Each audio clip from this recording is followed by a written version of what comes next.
रहा है। देखिए, जब नाम दिया गया इस ऑपरेशन को, ऑपरेशन का कोई भी नाम हो सकता था और बेहद ही सफल ऑपरेशन हमारी सेना ने उसे अंजाम दिया, कमाल की कदमताल भी की।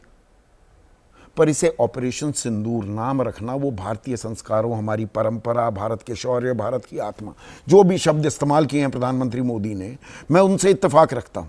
उसकी एक वजह थी, सरकार बीजेपी सिंदूर की बात कर रही है और ये कह रहे हैं कि सिंदूर की लाज ही नहीं रखी, आप तो डरपोक हैं।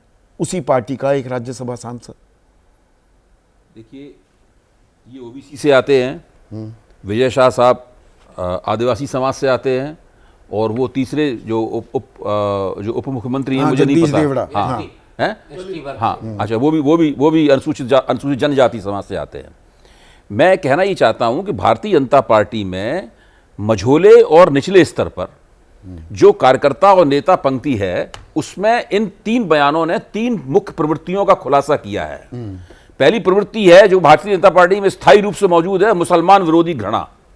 सरकार पार्टी लाइन बदल भी दे, लेकिन लोगों के पास वही भाषा है, वही मुहावरा है बोलने का। वो कर्नल सोफिया कुरैशी को भी आतंकवादियों की बहन बता रहे हैं। ये मुसलमान विरोधी सांप्रदायिक घृणा। दूसरी तरफ शीर्ष नेता के प्रति चाटुकारिता, पूरी की पूरी सेना को नरेंद्र मोदी के कदमों में झुका दिया। और तीसरा, जबरदस्त किस्म का स्त्री विरोध। ये जांगड़ा साहब ये भी तो कह सकते थे कि आपके जो पति थे, कहने भर के लिए तो फौजी थे, उन्होंने तो कोई संघर्ष नहीं किया, चुपचाप गोली खा ली। लेकिन उन्होंने सारी जिम्मेदारी औरत की, हाँ, सारी जिम्मेदारी औरत पर डाल दी। आप देखिए, 3 बहुत ही भीषण, भयानक और निंदनीय प्रवृत्तियां हैं जो भारतीय जनता पार्टी के नेताओं और कार्यकर्ताओं के अंदर गहराई से व्याप्त हैं। 11 साल से ये पार्टी सत्ता में है, आगे भी सत्ता में रह सकती है, भविष्य में भी सत्ता में आ सकती है, अतीत में भी सत्ता में रही है। मेरा कहना है इन तीनों प्रवृत्तियों पे पार्टी के नेताओं को, और भाई नहीं, उनकी चुप्पी, हाँ, उनकी चुप्पी अब सवालों के घेरे में। कितने दिन चुप रहोगे? विजय शाह को लेकर चुप रहे, अब क्या रामचंद्र जांगड़ा पर भी ये चुप्पी रहेगी? मुंह में दही जमाए बैठे हुए हैं, इस प्रकार की बातें करते हैं कि कोर्ट फैसला करेगा। अब इनके जांगड़ा साहब के ऊपर कौन सा कोर्ट फैसला करेगा? नहीं, महमूदाबाद को वही 152, 196, 197 भारतीय न्याय संहिता की जेल में डाल दिया, विजय शाह को नहीं डाला। बिल्कुल नहीं कहा। और इसमें तो सुप्रीम कोर्ट भी सवालों के घेरे, नहीं, सुप्रीम कोर्ट भी सवालों के घेरे में आती है कि एसआईटी बना दी। किस बात की एसआईटी? बिल्कुल सीधा बयान दिया हुआ है भाई, उसके लिए माफी भी मांगी है। देखिए, और आप एसआईटी, अब आईजी रैंक का अधिकारी तय करेगा। तीनों ने जो कहना था वो कह दिया। अब तो भारतीय जनता पार्टी के नेतृत्व के कोर्ट में गेंद है, उनके पाले में गेंद है। अब कहना उनको है, प्रतिक्रिया उनको देनी है, उन्हें करना है कि नहीं करना है, ये सब निकल के सामने आना चाहिए। और मैं यकीन से बताता हूं, ये ठीक है आज कोई सर्वे नहीं हो रहा है, इसमें पता लग जाए कि भाई इससे लोकप्रियता घट रही है कि बढ़ रही है, ये मौका भी नहीं है उस वैसा। लेकिन ये इस प्रकार की परतें लोगों के दिमाग में जमती जाती हैं धीरे धीरे कर और समय आता है तब इनके आधार पर लोग अपना निर्णय लेते हैं। नहीं, जब इन नेताओं के खिलाफ कोई कार्रवाई नहीं होगी तो 2 रुपए के जो ये चिंटू ट्रोल जो घूम रहे हैं, वो हिमांशी नरवाल को, क्या कश्मीरी जेएनयू में रहने वाली विक्रम मिस्री, उनकी बेटी को उन्होंने निशाने पर ले लिया, कर्नल सोफिया कुरैशी को ले लिया, तो उनके तो हौसले और बुलंद होंगे ना। उनके हौसले तो शुरू से बुलंद हैं। उनको तो भारतीय जो कोई किसी मंत्री, किसी मुख्यमंत्री के खिलाफ बोल दे, वहां पे तो जेल हो जाती है, यूट्यूब चैनल बंद हो जाते हैं। ये बंद क्यों नहीं होते? और अगर इन लोगों के खिलाफ ये चिंटू हम लोग कह रहे हैं 2 कौड़ी के, ये डिजिटल आतंकी हैं। अगर इनके खिलाफ कहीं एफआईआर दर्ज हो जाए और उस प्रदेश की पुलिस गिरफ्तार करने आ जाए, तो स्थानीय पुलिस उनकी रक्षा में खड़ी हो जाती है, उनके घर के सामने खड़ी हो जाती है, उस पुलिस के साथ झगड़ा करती है ताकि इनको नहीं गिरफ्तार होने देंगे। ये स्थिति है। एफआईआर तक ठीक से नहीं लिखी, एफआईआर तक नहीं। अभी वो मैं खबर देख रहा था, किस राज्य की है, कि वो बलात्कार के आरोपी, उनको बेल मिली है, तो वो उनका ऐसा स्वागत किया गया कि जैसे वो देश के लिए कोई ओलंपिक में मेडल जीत कर आए, स्वतंत्रता सेनानी हूं। हाँ, जैसे स्वतंत्रता सेनानी हो। लेकिन आदेश रावल, यहां पर दरअसल क्या एक क्लेवर पॉलिटिक्स भी हो रही है, जिस ओर दिबांग ने इशारा किया कि अब लोग सवाल ये भी पूछने लगे हैं कि भाई सारी चीजें तो हो गई, पर ये 4 आतंकी आए कैसे बेसरन में, हमारे 26 लोगों को मारा कैसे, 100 किलोमीटर एलओसी के अंदर आए कैसे, आपने सर्वदलीय बैठक को ये गलत जानकारी कैसे दे दी कि 2 महीने के लिए ही खुलता है बेसरन, जबकि 3 साल का ठेका 3 करोड़ का पिछले साल ही हो गया था। वो पहलगाम डेवलपमेंट अथॉरिटी के अधिकारियों ने एबीपी न्यूज को बता दिया था। उधर सवाल ना जाए तो सवाल यहां लोगों से ही पूछने लगो कि तुम डरपोक निकले।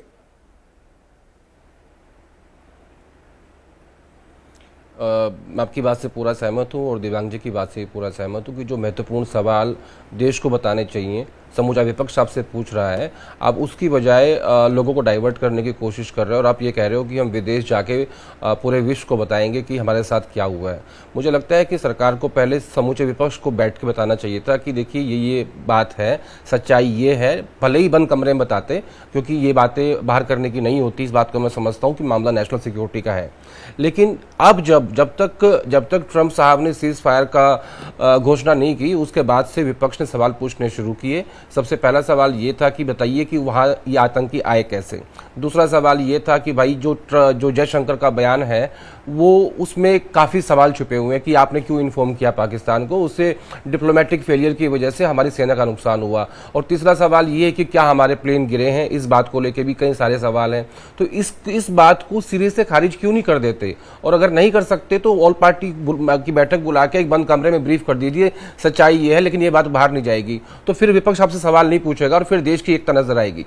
सबसे महत्वपूर्ण बात यह भी है कि आप जब अपने लोगों में भरोसा जिता पा रहे हो, और संदीप जी मुझे ऐसा लगता है कि जो जिन जांगड़ा साहब की आप बात कर रहे हो और शुक्ला जी कह रहे थे कि ये पिछड़ी जाति से आते हैं, इनका एक मैसेज है, ये है, मैं हरियाणा से आता हूँ, मैंने पहली बार इनका नाम सुना है, जबकि हमारा ये काम है कि हम राजनेताओं से मिलते हैं। ठीक है, अब इन्होंने कहा कि भाई गोली क्यों नहीं चलाने सीखी आपने, आप इनको पहलगांव अकेले भेज दो विदाउट सिक्योरिटी, जाने से मना कर देंगे।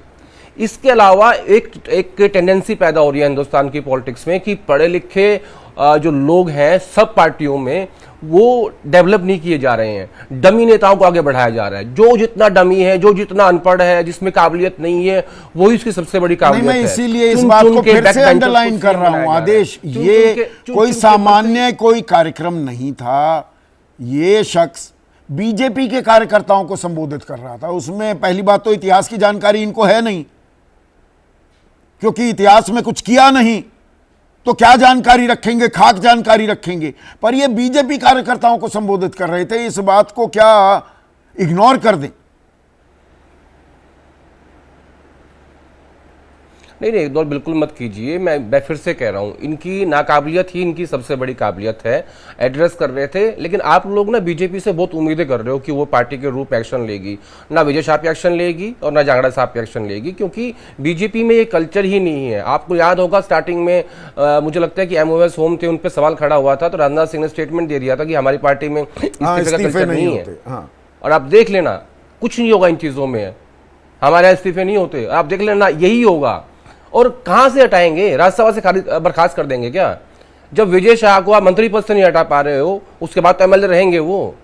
तो आप लोग ज्यादा उम्मीदें कर रहे हो, ज्यादा महत्वपूर्ण सवाल हैं जांगड़ा को छोड़ के जो दिव्यांग जी बोल रहे थे उन पे वो भी अहम है, पर नहीं।